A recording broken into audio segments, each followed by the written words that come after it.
Sí, sí, claro. Porque ella a mí me mandó qué bonito video y todo. Cuando lo vi dije la blanca directora.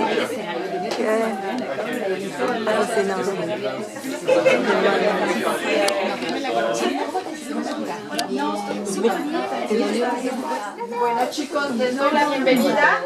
A los que no conocen la librería, esta es la librería española.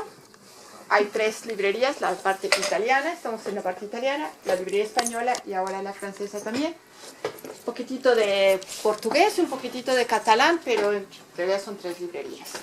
Intentamos hacer siempre también actividades y claro que nos da un gusto sobre todo presentar libros y si tenemos al autor, como ya lo conocen, no sé si todos lo conocen, Jorge Ernesto es un chico que los que lo conocemos sabemos todo lo que puede hablar de literatura, todo lo que no nos cuenta y nos enteramos después, que fue una sorpresa saber que escribía un libro, que tímidamente lo ha medio escondido y dicho, bueno, y cuando yo le comenté un poco que por qué no presentaba su libro, casi decía, bueno, ¿y para qué? Solo es un libro, ¿quién lo va a leer?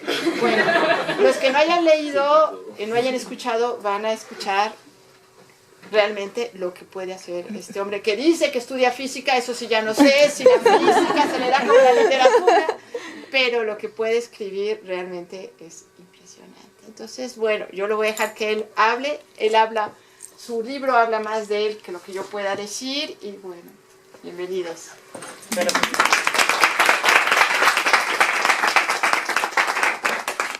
Ante todo, muchas gracias por acompañarme esta velada. En verdad es muy importante para mí que mi primer libro, saber que hay tanta gente que esté dispuesta a leer lo que escribo, es algo muy especial, la verdad. Especial el acto de escribir es un acto muy solo, ¿no? No es que alguien lo haga hablando con otras personas, ¿no? Yo creo que a veces vienen las ideas y eso, pero cuando uno escribe, al menos yo sentado en mi escritorio, solo, en especial en la noche me gusta escribir oscuro, sin sentir molestia de nada.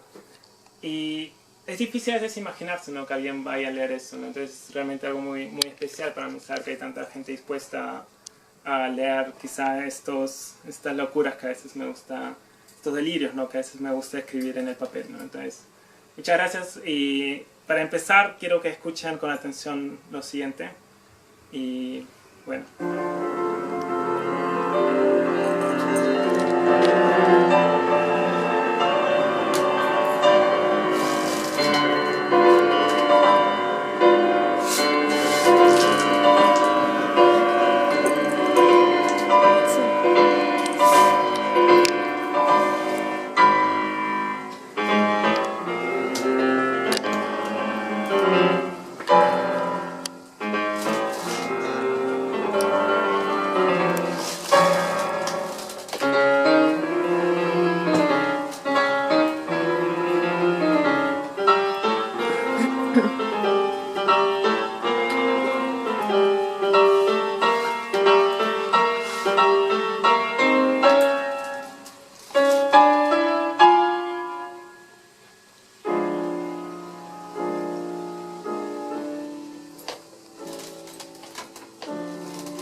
Und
Steuern und Gebietshauch, Eure Majestät, und wartet, wären nicht Kinder und Bettler, hoffnungsvolle Toren.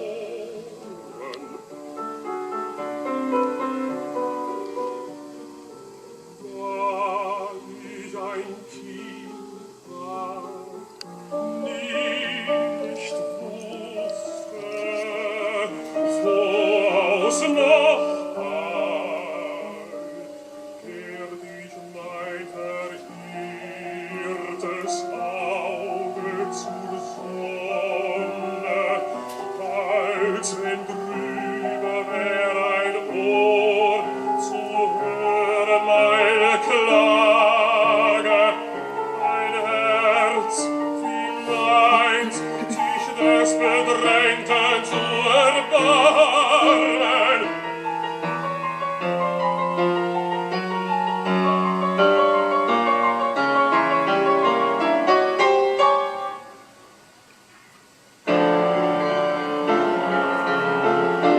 Wer half mir, wie die Titanen überrollt?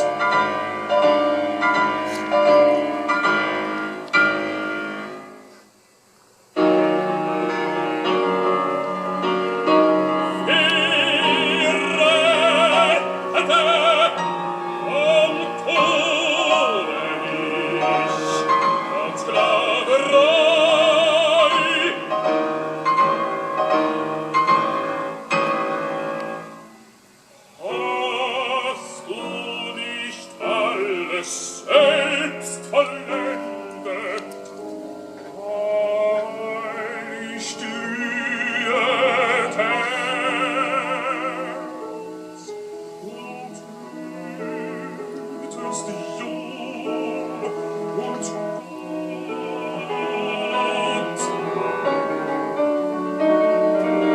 Betrogen, rettet dank dem Schlafenden da droben.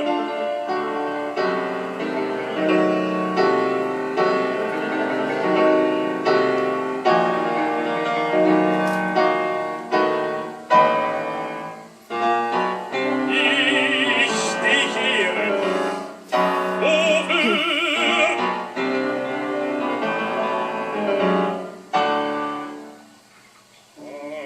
Hast du die Schmerzen gelindert jedes Verlangen? Hast du die Tränen gestillt jedes Geängsteten? Hat nicht wie Tonane gespielt die allmächtige Zeit und das ewige Schicksal, meine Herr und meine? Betest du etwa, ich sollte das Leben hassen, in Wüsten fliehen, weil ich alle Mythen Träume reiften?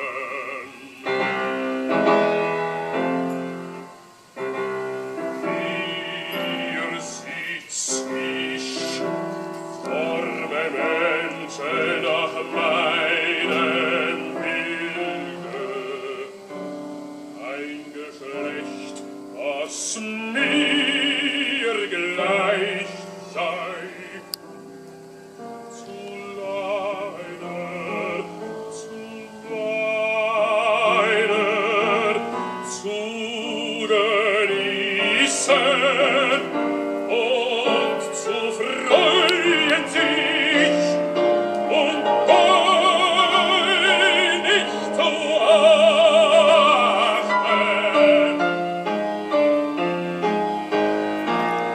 Wie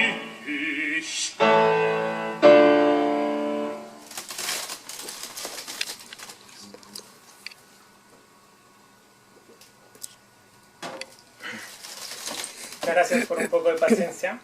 Pero me pareció oportuno empezar la presentación con este lied. Es un lied de Hugo Wolf, es un compositor del siglo XIX, compositor austriaco. Si les ha gustado, les recomendaría que escuchen otras cosas de él, es muy buen compositor. Un estilo muy wagneriano tiene.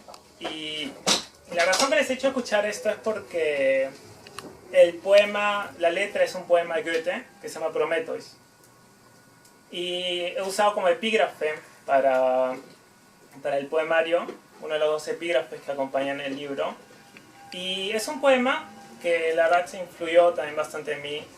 En el colegio lo tuvimos que leer, tuvimos la suerte de tener que leerlo. Cuando tenía 15 años, más o menos recuerdo muy bien.